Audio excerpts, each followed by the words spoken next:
Hey everybody, thought I'd give you a quick update of some things we've got going here. We're starting to get things figured out for the garden and our landscaping a little bit. Sorry, Bear is after a mouse of some sorts, it appears down here. She's making all sorts of noises. Anyway, I'll kind of show you what we got going on. We got all sorts of little projects happening. Today's a pretty nice day. It's like 40s or low 40s.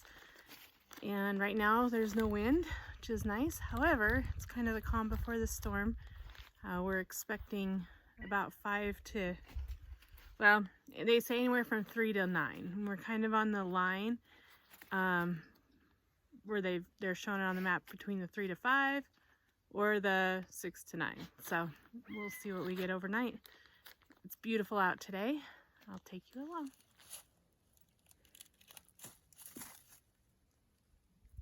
Did you find it, Bear? Is there a mouse?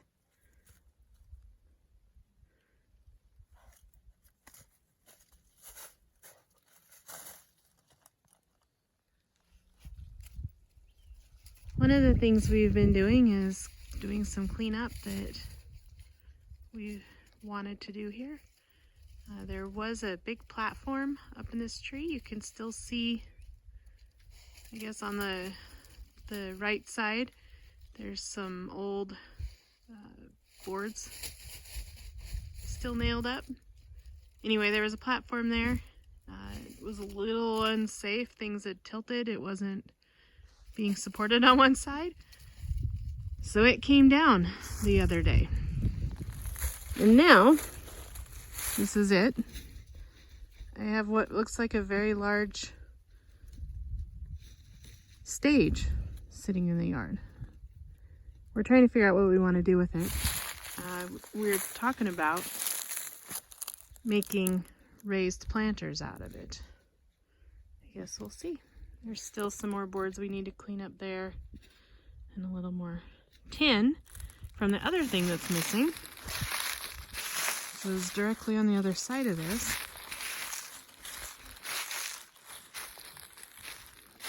It was an old chicken coop that had also been used as a playhouse of sorts.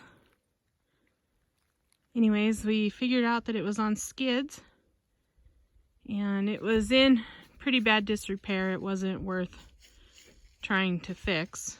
And so we took the skid steer and pulled it out. I'll try and insert some footage here showing that the other day. It was quite the deal. I went down the road and it's no longer here. So now we've got to fix the fence right there. We cleaned up, there's a bunch of trash from it. You can still see there's a couple cinder blocks we need to move. But we seeded it earlier today with kind of a mixture of lawn seed and then some clover. And my next project, I'll bring you along right here as we go.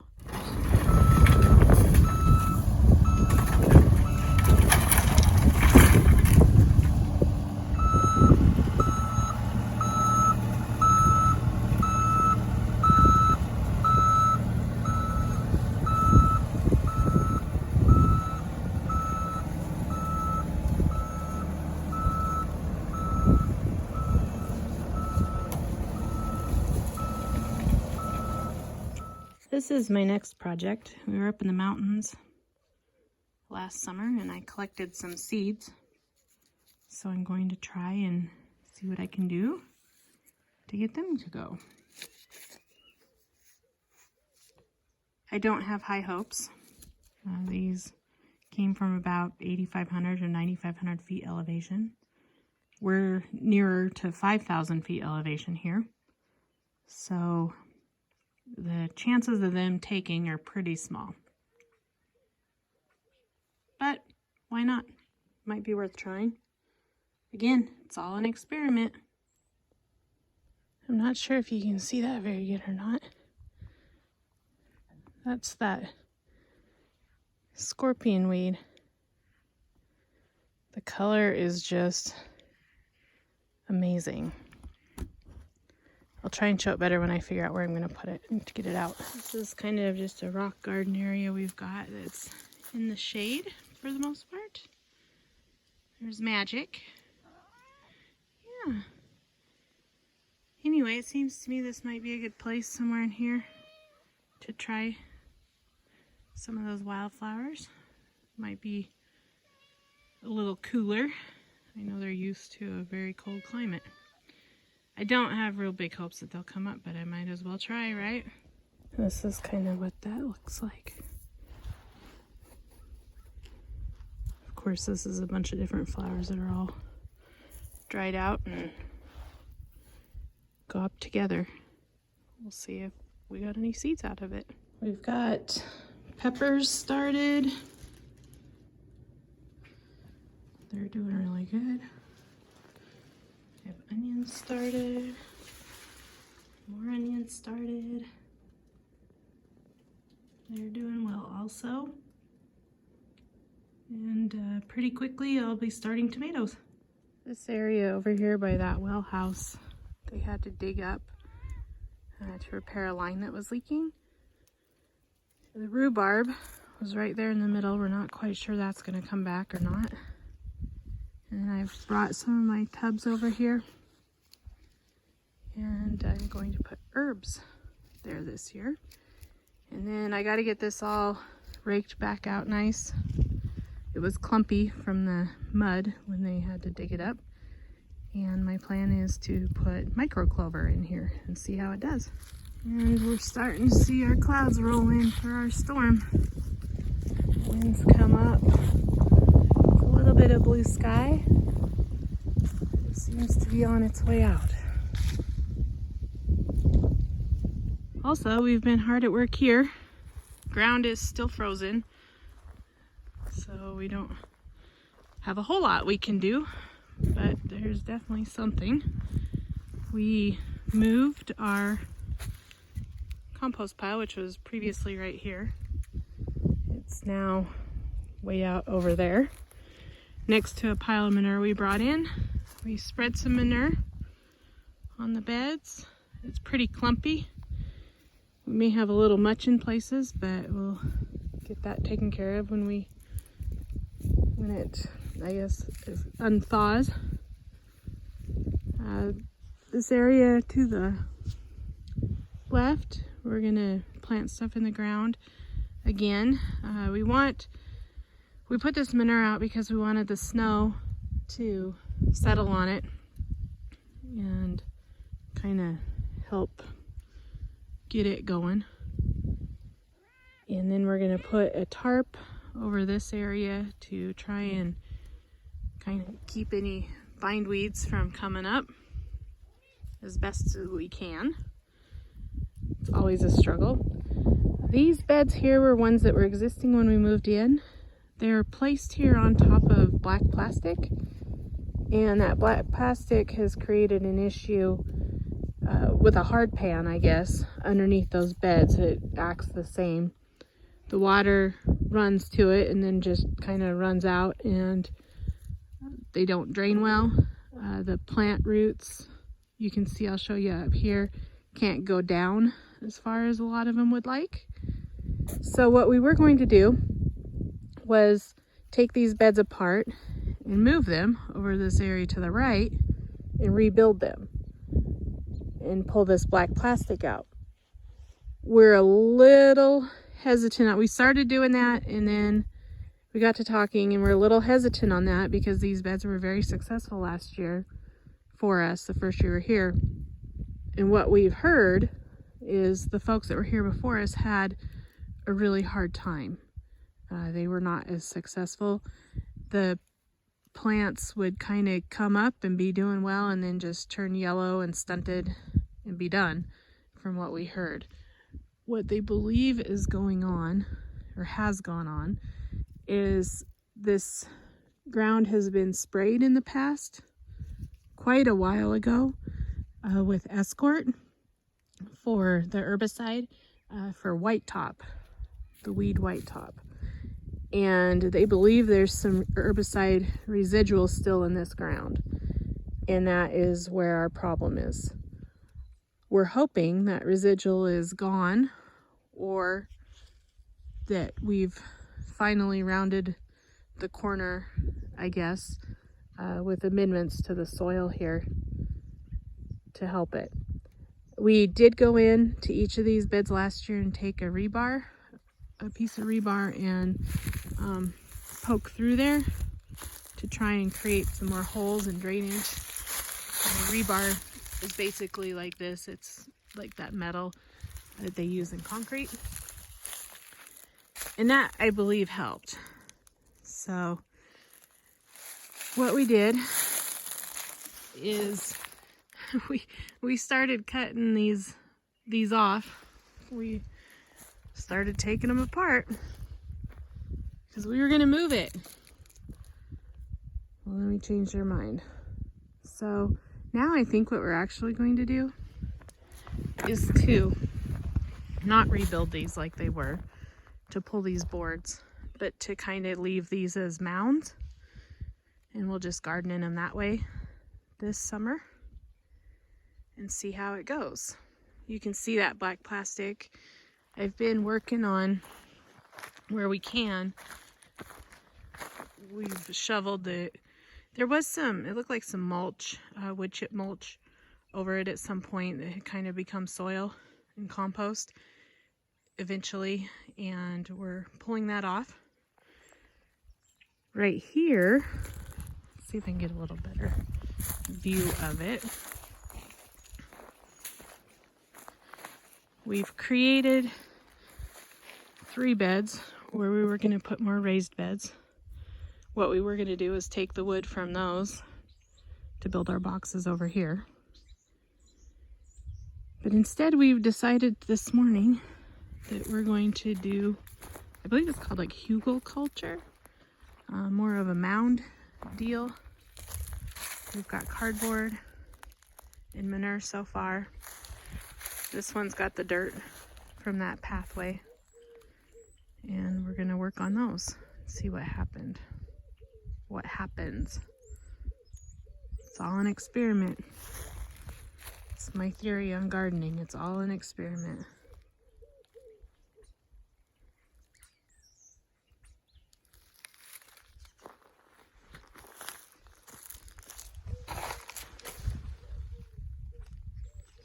She's dangerous.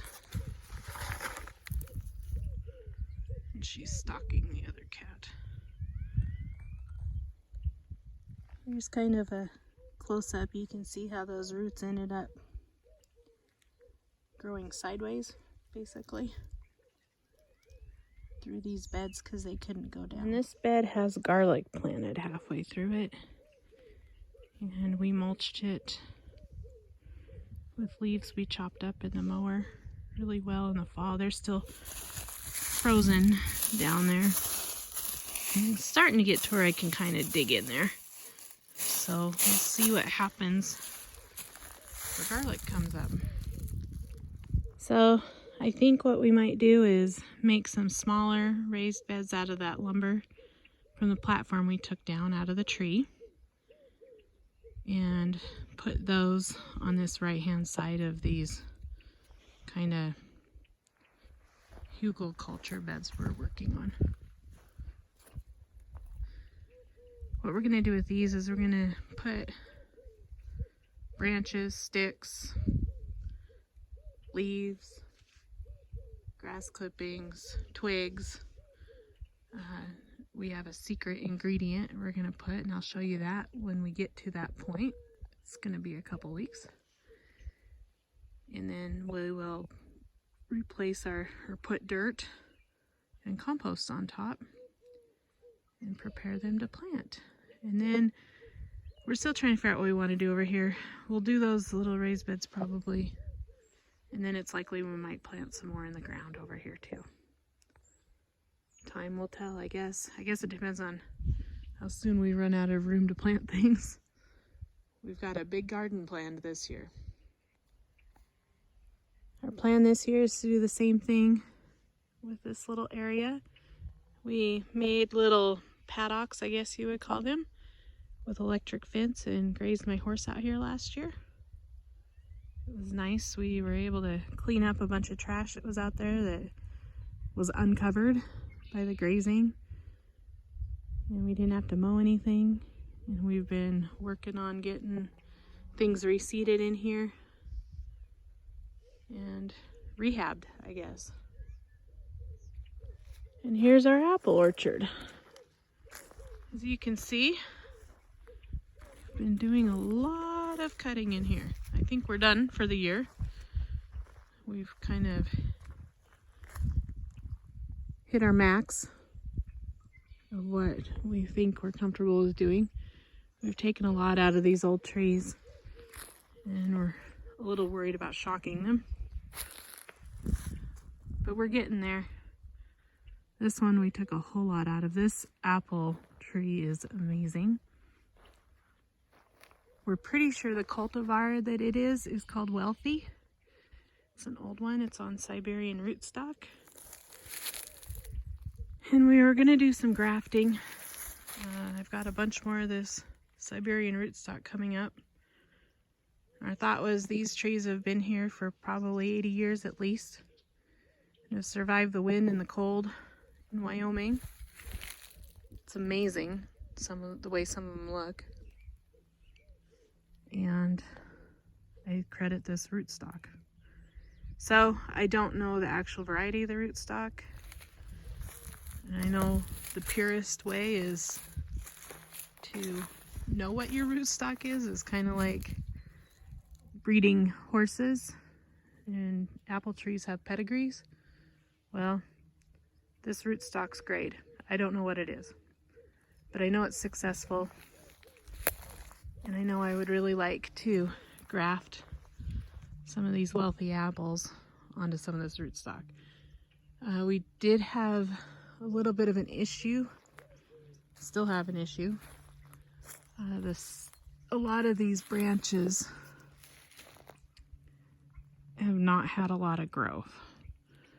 It's been stunted and not been taken care of pruning wise for quite some time, and we did not have much new growth to get scion wood from. And the scions that I did get are all quite tiny, and I'm not quite sure I'm talented enough to graft them because they're so tiny. So we'll see. I guess that's a common problem with old trees like this. What my plan is, if I can't get it done, is to get my rootstocks dug up, separated, get them planted out where I want them, and then try again next year if that's the case. Or else we may do some bud grafting also. I've made a map of this apple orchard, and you can see there's spots where trees used to be. In fact, there's an apple tree clear down here. I think the orchard at one time extended all that way. And we want to fill those spots back in. It's our plan.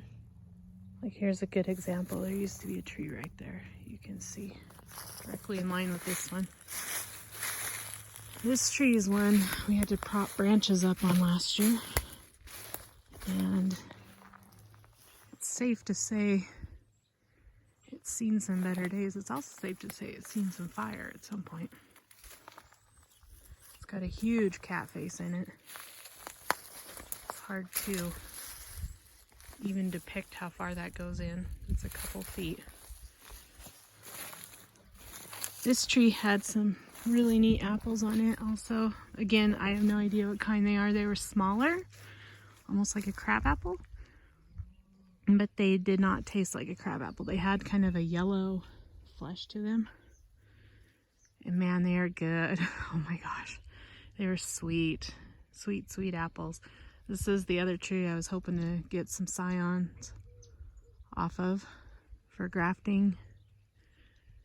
It was moderately successful. Again, I was only able to find little tiny ones. So I guess we'll see, and we'll see if we can keep it standing. We took quite a bit of weight off of it in places, and hopefully that helps. We've also got some new additions. I've had these for maybe a month now, month and a half.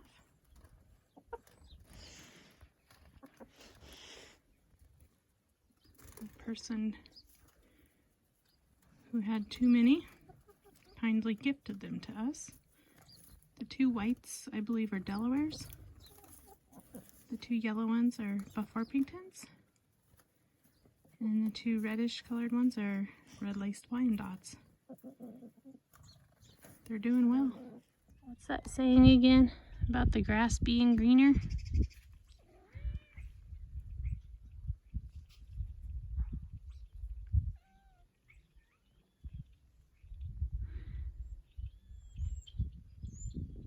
Well, I hope you guys enjoyed today's video.